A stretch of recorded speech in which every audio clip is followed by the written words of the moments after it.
Hello friends, എല്ലാവർക്കും good morning. അപ്പോൾ ഇഷ്ടമാത്രത്തിൻ്റെ ഇന്നത്തെ ഒരു സൂപ്പർ ഹിറ്റ് വിശേഷത്തിലേക്ക് എല്ലാവർക്കും സ്വാഗതം. അങ്ങനെ നമ്മുടെ മഞ്ജിമയെ ഭീഷണിപ്പെടുത്തുകയാണ് ഇവിടെ ആകാശ്. അപ്പോൾ മഞ്ജിമ അതിൽ വീണു പോവുകയും ചെയ്യാണ്. നമുക്കൊന്ന് കൂടാന്ന് എന്ന് മഞ്ജിമ പറഞ്ഞപ്പോഴേക്കും പിന്നെ ഓ എന്നും പറഞ്ഞുകൊണ്ട് ഒരു കളിയാക്കുന്ന രീതിയിൽ ആകാശ് അവിടെ നിന്ന് പോവുകയാണ്. ഇതേ സമയം തന്നെ നമ്മുടെ ആദിയുടെ വീട്ടിലെത്തിയിരിക്കുകയാണ് പോലീസുകാരെല്ലാവരും കൂടി. അപ്പോൾ പോലീസുകാർ പറയുകയാണ് നമുക്കിത് ഫുള്ളൊന്നും ചെക്ക് ചെയ്യേണ്ട ആവശ്യമൊന്നുമില്ല, അത് CI സാറ് പറയാതെ നമുക്കത് ചെക്ക് ചെയ്യാനുള്ള അവകാശമില്ല. അപ്പോൾ അതുകൊണ്ട് തന്നെ നമുക്ക് ആദിയുടെ റൂം ഏതാണെന്ന് കണ്ടെത്തണം.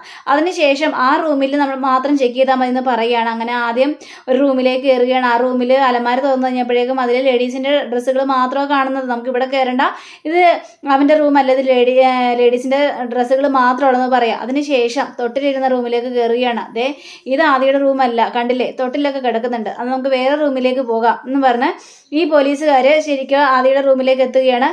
അപ്പോൾ ആദിയുടെ ഫോട്ടോയും കുറേ കളിപ്പാട്ടങ്ങളും ഒക്കെ അവിടെ ഇരിക്കുന്നത് കാണുകയാണ്. അപ്പോൾ ഇത് തന്നെയാണ് ആദിയുടെ റൂം എന്ന് അവർ ഉറപ്പിക്കുകയാണ്. അപ്പോൾ അലമാരികളും പിന്നെ ഡ്രോയികളും ഒക്കെ തപ്പി കഴിഞ്ഞപ്പോഴേക്കും ഒന്നും കിട്ടിയില്ല. അതിനുശേഷം ഒരു പോലീസ് കട്ടിൻ്റെ അടിയിലേക്ക് ഒളിഞ്ഞു നോക്കുക. ആ സമയത്താണ് അപ്പോൾ എന്തോ പൊതിഞ്ഞ് കിടക്കുന്ന ഇത് കാണുന്നത്.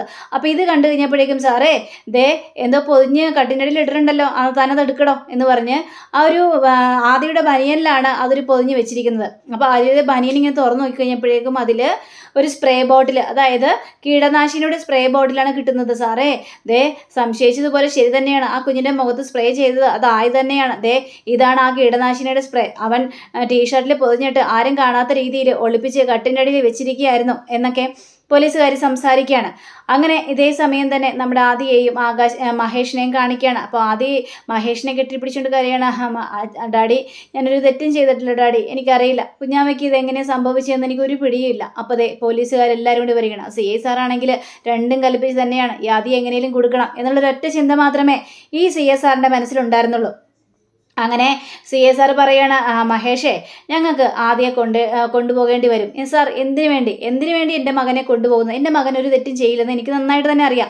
സാറ് ചുമ്മാ എൻ്റെ മകനെ കൊടുക്കാനായിട്ട് നോക്കേണ്ട ആവശ്യമില്ല. അത് കേട്ട് കഴിഞ്ഞപ്പോഴേക്കും ഞാൻ കൊടുക്കണമെന്നല്ല, കാരണം തെളിവുകൾ മുഴുവനും ഇവന് ഇത് തന്നെയാണ്, എതിര് തന്നെയാണ്. കാരണം ഇവൻ്റെ റൂമിൽ നിന്നും ആ തെളിവുകൾ കിട്ടിയിട്ടുണ്ട് മഹേഷേ, അതുകൊണ്ട് ഇവനെ ഞങ്ങൾക്ക് അറസ്റ്റ് ചെയ്തേ മതിയാവുള്ളൂ. ഇത് കേട്ട് ആദ്യം ഞെട്ടിപ്പോണം. തെളിവുകളോ? എന്ത് തെളിവുകൾ? ഞാൻ എൻ്റെ അനിയത്തിയെ ഒരിക്കലും കൊല്ലാനായിട്ട് നോക്കില്ല.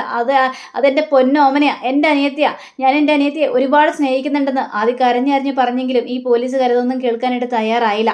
അപ്പോഴേക്കും ഒരു വനിതാ പോലീസ് പറയാണ്, മഹേഷ് സാറേ ഞങ്ങൾ പറഞ്ഞ മുഴുവൻ സത്യം തന്നെയാണ്, ആദിയുടെ റൂമേ ചെക്ക് ചെയ്തായിരുന്നു, എന്നിട്ട് കട്ടിൻ്റെ അടിയിൽ നിന്ന് കീടനാശിനിയുടെ സ്പ്രേ ബോട്ടിൽ കിട്ടിയെന്നും പറയണം. അതും ആദിയുടെ ടീഷർട്ടിൽ പൊതിഞ്ഞ ആ ഒരു ഇതാണ് കിട്ടിയതിരിക്കുന്നതെന്ന് പറഞ്ഞു കഴിഞ്ഞപ്പോഴേക്കും ഇവർ ഞെട്ടിപ്പോവാണ്. ഇപ്പോൾ നിങ്ങൾക്ക് മനസ്സിലായില്ല കാര്യങ്ങളെല്ലാം എന്താണെന്ന്. ഇപ്പം നിങ്ങളെന്താ വിചാരിച്ചു, ഞാൻ എന്താ ക്യാൻറ്റീനിൽ പോയി ചായ കുടിക്കാൻ പോയതാണെന്ന് വിചാരിച്ചോ? ഇല്ല, നിങ്ങളുടെ വീട്ടിൽ തന്നെ പോയതാ. എന്നിട്ട് അവൻ്റെ റൂം മുഴുവൻ അരിച്ചു പിറക്കുകയും ചെയ്തു, ആ സംഗതികൾ ഞങ്ങൾക്ക് കിട്ടുകയും ചെയ്തു. അതുകൊണ്ട് ഞങ്ങൾക്ക് ആദ്യം അറസ്റ്റ് ചെയ്യണം. അറസ്റ്റ് ചെയ്യാനോ? സമ്മതിക്കില്ല ഞാൻ എന്ന് പറയുകയാണ്. നിങ്ങളുടെ സമ്മതത്തിൻ്റെ ആവശ്യമൊന്നുമില്ല. വനിതാ പോലീസുകാരോട് ആദ്യം പിടിക്കാനായിട്ട് പറയണം. നിന്റെ സ്വഭാവം എനിക്ക് ശരിക്കും മനസ്സിലായടാ, നീ മഞ്ജിമയെ കുറ്റപ്പെടുത്താൻ വേണ്ടി നോക്കിയതല്ലേടാ. ഓ, ഞാൻ മഹേഷിനോട് ചോദിച്ചു കഴിഞ്ഞപ്പോഴേക്കും അവനെന്തൊരു വെപ്രാളമായിരുന്നു. ഞങ്ങൾ പോയ സമയത്ത് മഞ്ജിമപ്പം മാത്രമേ കുഞ്ഞിൻ്റെ അടുത്ത് ഉണ്ടായിരുന്നുള്ളൂ. അപ്പം നിന്റെ മനസ്സിൽ ഉദ്ദേശം എന്തായിരുന്നടാ? നീ മുഴുവൻ തെറ്റുകളെല്ലാം ചെയ്തിട്ട് ഈ മഞ്ജിമ എന്ന സ്ത്രീയുടെ പേരിൽ നിനക്ക് കുറ്റങ്ങളെല്ലാം ആരോപിക്കണം. അതിനു വേണ്ടിയായിരുന്നു നീ ഇത്തരത്തിലുള്ള പരിപാടികൾ മുഴുവനും ചെയ്തത് എന്ന് പറയുമ്പോൾ വീണ്ടും ആദ്യം ഇരുന്ന് കരയാണ്. അപ്പോൾ മഞ്ജിമ ഇങ്ങനെ മനസ്സിൽ ചിന്തിക്കണം, ദൈവമേ പാവം ആദി, അവനൊരു തെറ്റും ചെയ്തിട്ടില്ലല്ലോ, എനിക്കാണെങ്കിലും പറയാനും പറ്റാത്തൊരവസ്ഥയിൽ നിൽക്കുകയാണല്ലോ എന്ന് മഞ്ജിമ ചിന്തിക്കാം.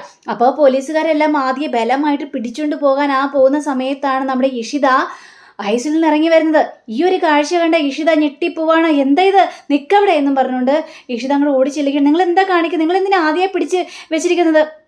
ആദ്യ വീട് എന്ന് പറഞ്ഞപ്പോഴേക്കും വനിതാ പോലീസ് പറയണം, മാഡം ഞങ്ങൾക്ക് ഈ കുട്ടിയെ ഇടാനായിട്ട് പറ്റില്ല, കാരണം മാഡത്തിൻ്റെ കുഞ്ഞിൻ്റെ മുഖത്ത് കീടനാശിനിയുടെ സ്പ്രേ ചെയ്തത് അത് ആദിയാണെന്ന് തെളിഞ്ഞിരിക്കുകയാണ്. ആദിയുടെ റൂമിൻ്റെ കട്ടിൻ്റെ അടിയിൽ നിന്നും ആ ഒരു സ്പ്രേ ബോട്ടിൽ കിട്ടിയെന്നും ഇവനാണ് അത് ആ കൃത്യം ചെയ്തതെന്നും പറഞ്ഞു കഴിഞ്ഞപ്പോഴേക്കും നമ്മുടെ ഇഷിത നിഷേധിക്കണില്ല, ഒരിക്കലുമില്ല, എൻ്റെ ആദി അങ്ങനെ ഒരു തെറ്റും ചെയ്യില്ല, അവനൊരു അസുഖവും ഇല്ല, അവനൊരു പാവം കുട്ടിയാണ്, ഞാനിത് വിശ്വസിക്കില്ല. മഹേഷേ എന്തൊക്കെയാ മഹേഷ് ഈ പറയുന്നത്? നോക്കിക്കണ്ടേ നമ്മുടെ ആദിയെ, ദേ പോലീസുകാർ പിടിച്ചുകൊണ്ട് പോകുന്നത് മഹേഷ് നോക്കിക്കൊണ്ട് നിൽക്കുകയാണോ? മഹേഷേ ഒന്ന് തടയും മഹേഷേ. പക്ഷേ മഹേഷിന് അതൊന്നും ചെയ്യാനായിട്ട് സാധിച്ചില്ല. അപ്പോൾ നമ്മുടെ ആദ്യം പറയാണ്, സാരില്ല ഇഷിതാമ്മേ, ഇഷിതാമ്മയ്ക്ക് എന്നെ രക്ഷിക്കാനായിട്ട് കഴിയില്ല. കാരണം ഇവർ തെളിയിക്കട്ടെ സത്യം എന്താണെന്ന്. ഇവർ പറയുന്നത് ഞാൻ ആ കുഞ്ഞാവയെ കൊല്ലാനായിട്ട് നോക്കിയെന്നാ. പക്ഷേ എല്ലാവർക്കും അറിയാമല്ലോ ഇഷിതാമ്മയ്ക്ക് സത്യം എന്തെന്നറിയാം, എൻ്റെ ഡാഡിക്ക് സത്യം എന്തെന്നറിയാം.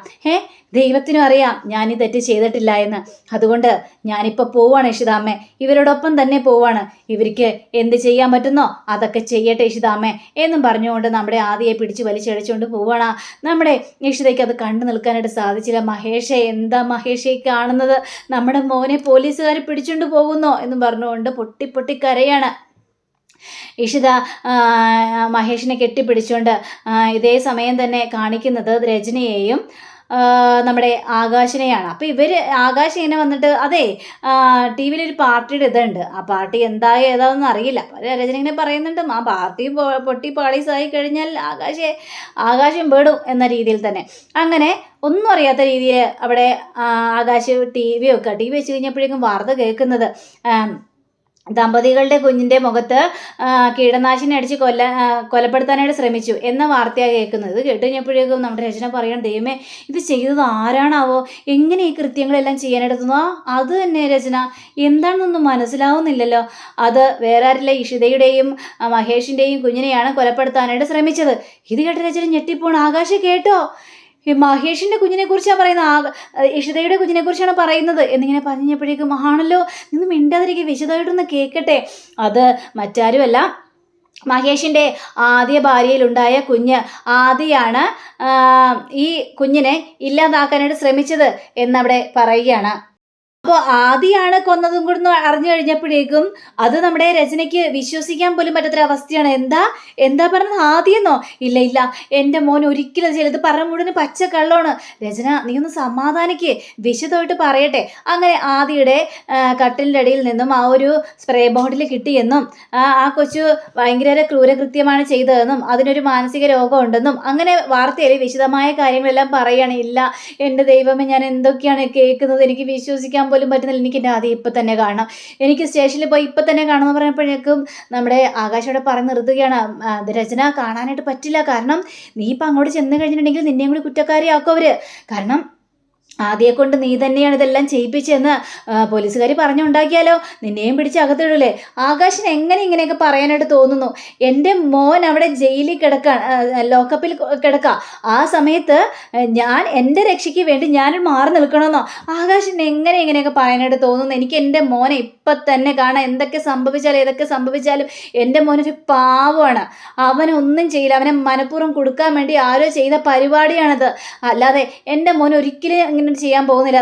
അതെ ആകാശം, നമുക്ക് ഇപ്പം തന്നെ പോകണം എന്ന് പറഞ്ഞുകൊണ്ട് രചന അവിടെ നിന്ന് പോകണം. അപ്പോൾ ആകാശാണെങ്കിൽ അതിനോട്ട് പണി ഞാൻ ഒപ്പിച്ച് കൊടുക്കുന്നുണ്ട്, അവനെ ഇനി ഒരിക്കലും പുറത്തിറങ്ങാനായിട്ട് പോകുന്നില്ല എന്നും പറഞ്ഞ് ടി വി ഓഫ് ചെയ്യണേ. ആകാശം വാ, അതേ വരുന്നു എന്ന് പറഞ്ഞുകൊണ്ട് ആകാശം ചെല്ലുകയാണ്. ഈ സമയം തന്നെ നമ്മുടെ വക്കീലിനെ ഇത് വിളിക്കുകയാണ്, വക്കീലിനെ നമ്മുടെ മഹേഷ് വിളിക്കുകയാണ്. അപ്പം വക്കീലിനെ വിളിച്ചു കഴിഞ്ഞപ്പോഴേക്കും വക്കീലിനോട് കാര്യങ്ങളെല്ലാം പറയണം. ദൈവം എന്തെല്ലാമാണ് കേൾക്കുന്നത്, ഞാനൊരു കക്ഷിയെ കാണാൻ വേണ്ടി പോകുമായിരുന്നു, സാരമില്ല, ഞാൻ ഏതായാലും ഉടനെ തന്നെ സ്റ്റേഷനിൽ പോയേക്കാം, സ്റ്റേഷനിൽ പോയിട്ട് ഞാൻ അതിയെ കാണാം, വേണ്ട വിധത്തിൽ കാര്യങ്ങളെല്ലാം ചെയ്യുന്ന എനിക്കറിയാം, ആദ്യം ഒരിക്കലും അങ്ങനെ ഒരു പ്രവൃത്തി ചെയ്യില്ലെന്ന് മഹേഷിനെ പോലെ തന്നെ ഞാൻ വിശ്വസിക്കുന്നുണ്ട്. ഇത് കഴിഞ്ഞപ്പോഴേക്കും പക്ഷേ അവൻ്റെ ആ കട്ടിലിൻ്റെ അടിയിൽ നിന്നും എങ്ങനെയാണ് ആ വിഷക്കുപ്പി കിട്ടിയതെന്ന് പോലും അറിയാത്തൊരവസ്ഥയിൽ നിൽക്കുകയാണ് എന്ന് പറയുകയാണ്. അത് മനഃപൂർവ്വം ആരോ ചെയ്തു തന്നെയായിരിക്കും, ഇതിൻ്റെ പിന്നിൽ ആകാശ് തന്നെയാണെന്നാണ് എൻ്റെ സംശയം. കാരണം ആകാശ് മഹേഷിനെ തകർക്കാൻ വേണ്ടി നടക്കുന്ന ഒരാൾ തന്നെയാണ്. അപ്പം ഇതിന് പിന്നിൽ ആകാശാണെന്നുള്ളൊരു ഒരു സംശയമില്ല. എനിക്ക് ഏതായാലും ആദ്യത്തെ അടുത്ത് എത്രയും പെട്ടെന്ന് എത്തണം, എന്നിട്ട് മഹേഷ് കുഞ്ഞിൻ്റെ കൂടെ തന്നെ സമാധാനമായിട്ടിരിക്കുക, ഞാൻ ആദ്യയോടൊപ്പം തന്നെ ഉണ്ടാകും. ശരി, താങ്ക് യു വക്കീലെ എന്ന് പറഞ്ഞുകൊണ്ട് ഫോൺ വയ്ക്കുകയാണ്. അപ്പോൾ ഈ മഹേഷ് മനസ്സിൽ ചിന്തിക്കുകയാണ്, അവൻ എന്നെ തകർക്കാൻ വേണ്ടി എൻ്റെ 2 മക്കളെ ഒരുമിച്ചാണ് ഇല്ലാതാക്കാനായിട്ട് ശ്രമിച്ചുകൊണ്ടിരിക്കുന്നത് എന്ന്, ഞാൻ അവനെ വെറുതെ വിടില്ല എന്നും ഇങ്ങനെ ചിന്തിക്കുകയാണ് മഹേഷ്. ഇതേ സമയം തന്നെ സ്റ്റേഷനിൽ നമ്മുടെ ആദിയെ ചോദ്യം ചെയ്യുകയാണ്.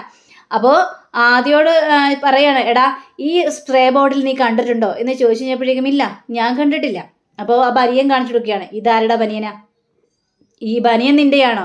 അതെ, ഇതെൻ്റെ ബനിയൻ തന്നെയാണ്. അപ്പോൾ ഈ സ്പ്രേ ബോട്ടിൽ ഈ ബനിയൻ്റെ ഉള്ളിൽ പൊതിഞ്ഞാണ് കട്ടിൻ്റെ അടിയിൽ കിടന്നേച്ചത്. അതെങ്ങനെ വന്നെന്ന് എനിക്കറിയില്ല സാറേ.